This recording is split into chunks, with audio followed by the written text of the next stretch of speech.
is Tim Pawlenty. The Republican served 2 terms as Minnesota's governor from 2003 to 2011 and ran for president in 2012 before joining Mitt Romney's campaign as national co-chair. Governor, it's good to have you this morning. Good to be with you, Markie. So 4 candidates have qualified. We have Nikki Haley, Ron DeSantis, Vivek Ramaswamy, and Chris Christie, all expected to take the debate stage tomorrow night, all polling in the single digits, according to the latest survey from Decision Desk HQ.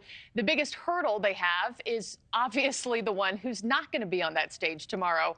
So in your eyes, what do these candidates need to do to chip away at President Trump's commanding lead?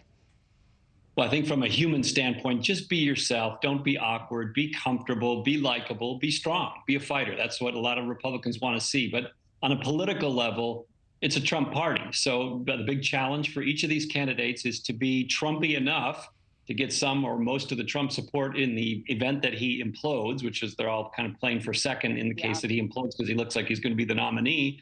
But without being so Trumpy that you scare away what's left of the moderates and the independents in the general election. Yeah, you bring up a good point of, if somebody were to need to replace him, if something existential happened, they are going for second.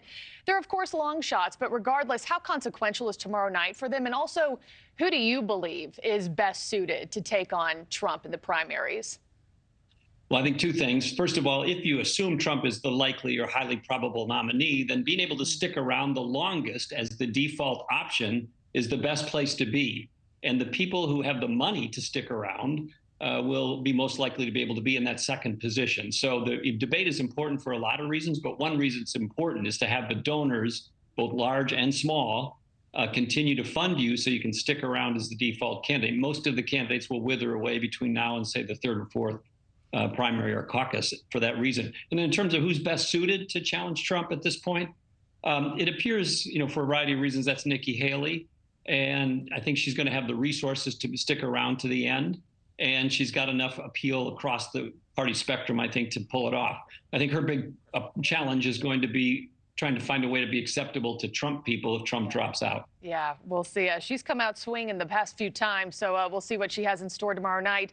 Governor, a few months back this summer, you made an appearance on a radio station. You said you thought Republicans are setting themselves up for a likely defeat if they don't find someone different than Trump. It certainly looks like he will clinch the primary nomination. And the latest polls are indicating a hypothetical matchup between he and President Biden show he has the numerical edge, or they've at least been tied, depending on what poll you're looking at. Do you still believe he's going to lose in 2024?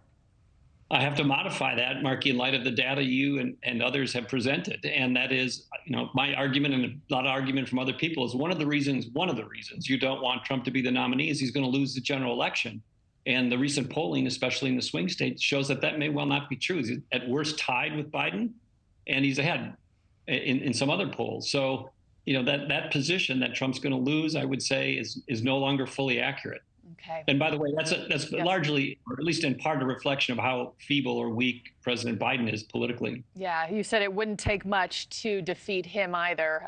Well, Governor Tim Pawlenty, thank you so much for your time. We know that you'll be watching tomorrow, and I'll be interested and curious to see if you endorse anybody once the primary is done and over with. We'll talk to you soon. Thanks, Markie. Yeah. Thank you very much. Thank you for watching. Go to newsnationnow.com to find NewsNation on your television provider. And don't forget to click the red subscribe button below to get more of NewsNation's fact-driven, unbiased coverage.